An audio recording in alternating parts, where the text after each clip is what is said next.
सारा प्रणाम। आप देख रहे हैं सारा समय मध्य प्रदेश छत्तीसगढ़। मैं हूं आपके साथ ऋषभ अग्रवाल। बुलेटिन की शुरुआत करेंगे। यह है वो खास सेगमेंट जब हमारे सहयोगी संवाददाता ग्राउंड से जुड़ते हैं और हर खबर पर अपडेट देते हैं। मध्य प्रदेश की बात करेंगे। भोपाल से हमारे सहयोगी संदीप मिश्रा जुड़ रहे हैं। संदीप, बहुत बहुत स्वागत है बुलेटिन में। चुनाव आयोग पूरी तरह से मतगणना को लेकर कमर कस चुका है। लगातार जो है तैयारियां चल रही हैं। इसी बीच में जो है खबर ये निकल कर आ रही है कि निर्वाचन अधिकारी ने मतगणना स्थल का जो है निरीक्षण किया है, जो जरूरी जो है निर्देश थे वो भी दिए हैं। क्या अपडेट है इस खबर को लेकर?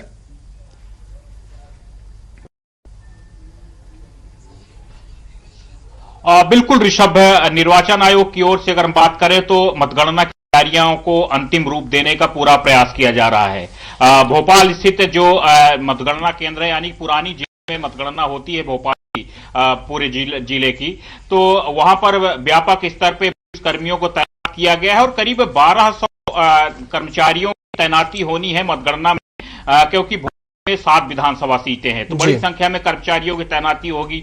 किसी भी प्रकार से कोई दिक्कत नहीं होनी चाहिए। इन सब चीजों को लेकर के निर्वाचन अधिकारी यानी कि कलेक्टर आज मौके पर पहुंचे थे। करीब आधे घंटे तक कलेक्टर पुरानी जेल में रहे और उन्होंने हर चीज का जायजा लिया। किन प्रकार से, कहां किस प्रकार से टेबल रहेंगे, क्योंकि अलग अलग विधानसभा बाद अलग से टेबलें लगाई जानी है, करके उन्होंने वहां पर जानकारी ली। और जो उम्मीदवारों की तरफ से रहते हैं अंदर मतगणना के दौरान, उनको कहां पर बैठने की व्यवस्था की जाएगी। तो इन सब चीजों को लेकर के व्यापक स्तर पर तैयारियों का जायजा लिया गया है।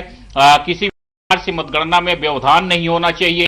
बिजली वगैरह की व्यवस्थाओं पर, खाने पीने की व्यवस्थाओं का, सारी चीजों का जायजा लिया गया है। और क्योंकि वहां पर उम्मीदवारों के समर्थक भी रहेंगे, तो कि उनको कहां पर बैठने की व्यवस्था करनी है, उम्मीदवार कहां बैठेंगे, इन सब चीजों को लेकर के विचार विमर्श किया गया है और सभी के अलग से जो स्थान है वो आरक्षित किए गए हैं। जी बिल्कुल संदीप। और बीजेपी भी अब जो है लगातार समीक्षा जो बैठक कर रही है, समीक्षा की जा रही है, सभी विधानसभाओं से जो है अपडेट लिया जा रहा है, कहां पे कम वोटिंग हुई है, कहां पे ज्यादा वोटिंग हुई है। क्या अपडेट है इस खबर को लेकर?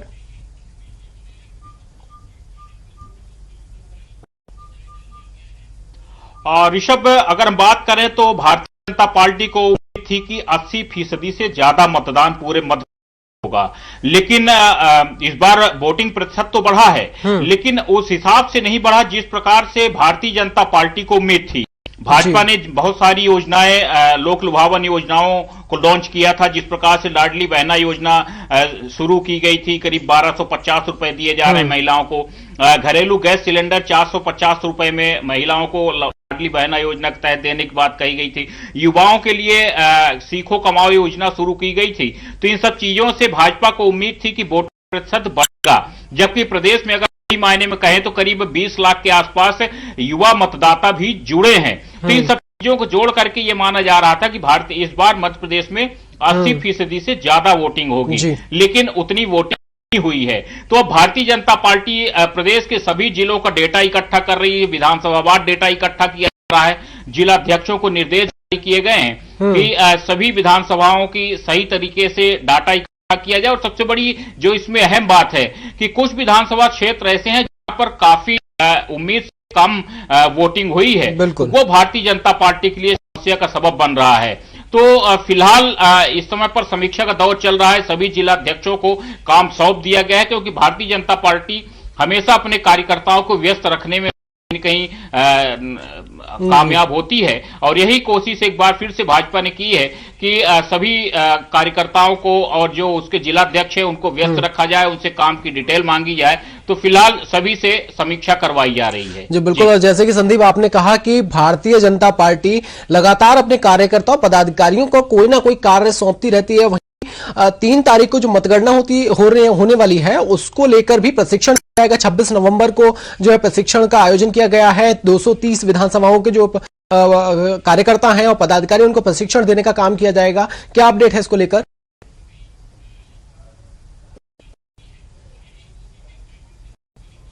बिल्कुल ऋषभ, भाजपा और कांग्रेस दोनों ही पार्टियों की तरफ से प्रशिक्षण देने की मुहिम शुरू की जा रही है।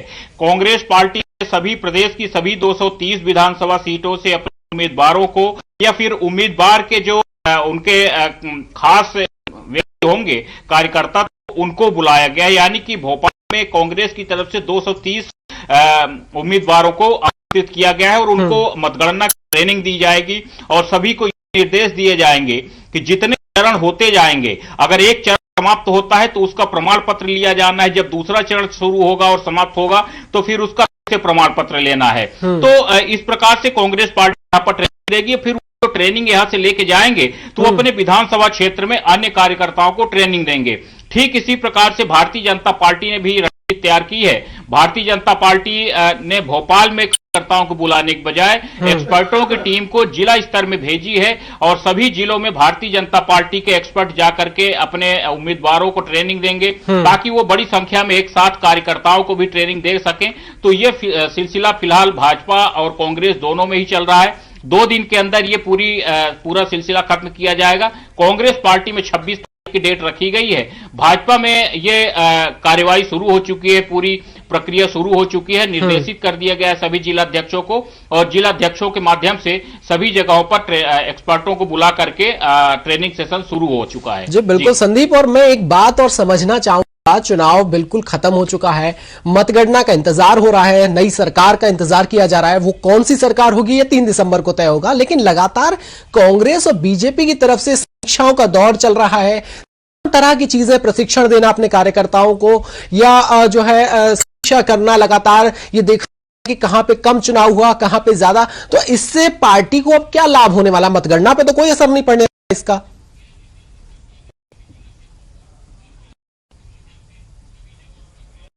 देखिए कोई खास लाभ नहीं होगा, लेकिन यहाँ पर ध्यान देने वाली बात है ऋषभ है, क्योंकि अभी तक सभी राज्यों में मतगणना, माफ कीजिएगा, अभी तक वोटिंग नहीं हो पाई है। जैसे ही वोटिंग होती थी तो उसके तुरंत बाद आपको याद होगा कि सभी न्यूज चैनलों में एग्जिट पोल प्रसारित कर दिया जाता था, यानी कि रुझान जो होते थे कि किस पार्टी की सरकार की उम्मीद दिख रही है, कौन सी पार्टी सरकार बनाती दिख रही है। तो इस बार फिलहाल अभी अन्य राज्यों में वोटिंग होनी है, तेलंगाना में, राजस्थान में वोटिंग होनी बाकी है और सुप्रीम कोर्ट ने एग्जिट पोल पर फिलहाल रोक लगा रखी है 30 तारीख तक। तो उसके पहले भाजपा हो या फिर कांग्रेस, अपने सभी विकल्प खुले रखे हैं इन पार्टियों ने। अपने जो इनके है उसके माध्यम से पता करने का प्रयास कर रहे हैं कि उनकी सरकार बन रही है या नहीं बन रही है। अगर नहीं बन रही तो कितनी कम सीटों का अंतर हो सकता है। जादुई आंकड़ा जो 116 का है, तो उस आंकड़े के आसपास वो पहुंच रहे हैं या नहीं पहुंच रहे हैं। अगर 2-4 सीटों का अंतर हो रहा है तो फिर आगे किस प्रकार की रणनीति होगी।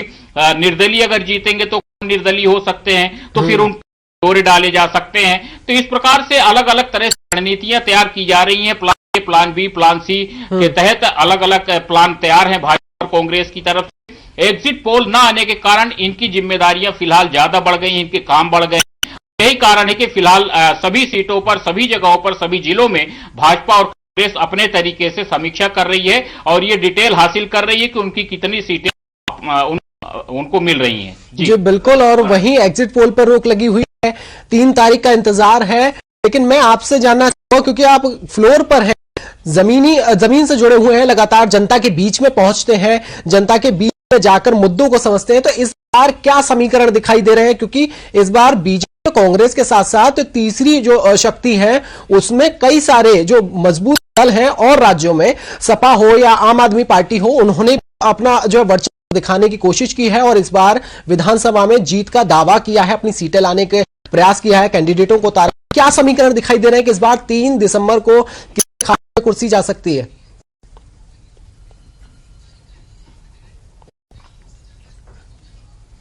देखिए, ये कहना बहुत मुश्किल है कौन सी पार्टी की सरकार बन सकती है, लेकिन ये बात तय है कि इस बार के चुनाव में जनता जो है काफी साइलेंट थी। और सबसे बड़ी बात ये रही है ऋषभ कि इस भाजपा या फिर कांग्रेस, बहुत से जगहों पे ऐसा देखने को मिला है कि त्रिकोणीय और चौकोनी भी मुकाबला मध्य प्रदेश में देखने को मिला है।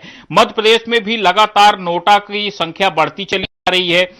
पिछली बार अगर हम 2018 की बात करें में हर विधान सीट में 2 से 5 हजार तक नोट की संख्या बढ़ी थी। वो कहीं न कहीं चुनौती का सबब चला जा रहा है, समस्या का सबब बन रहा है। कहीं न कहीं नोटा पर वक्त आदमी कोई भी बटन दबाता है कि यानी उसको कैंडिडेट पसंद नहीं आए। तो फिलहाल वो स्थितियां इस बार भी देखने को मिली है। भाजपा कांग्रेस ने अगर अच्छे कैंडिडेट नहीं दिए तो सपा और बसपा में भी लोग उम्मीदें तलाश रहे हैं, उनके कैंडिडेटों में उम्मीदें तलाश रहे हैं। बागियों की भी संख्या जो बढ़ी है भाजपा कांग्रेस की ओर से, वो बसपा की तरफ से चुनाव लड़े हैं, सपा की तरफ से चुनाव लड़े हैं, आम आदमी पार्टी की तरफ से भी चुनाव लड़े हैं। तो ये कहीं इस बार आंकड़ा ज्यादा बढ़ता दिख रहा है, क्योंकि भाजपा और कांग्रेस दोनों ने ही जमकर लोक लुभावन योजनाओं की घोषणा की है। लेकिन इन योजनाओं से कुछ तबके ऐसे भी हैं मध्य प्रदेश में जो खुश नहीं है, क्योंकि ये माना जा रहा है कि फ्री की रेवड़ी बांट से अच्छा यह है कि आप काम दीजिए। लेकिन सरकारें जब सरकार बनती है किसी भी पार्टी की तो काम नहीं मिलता है लोगों को।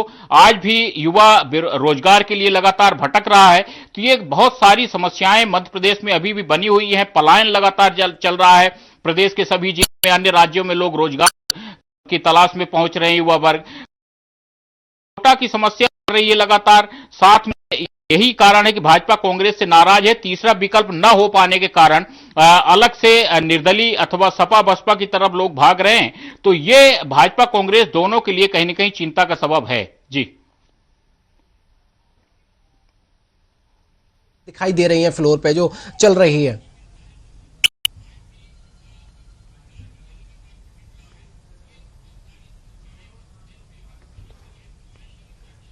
जी संदीप, सुन पा रहे हैं मुझे?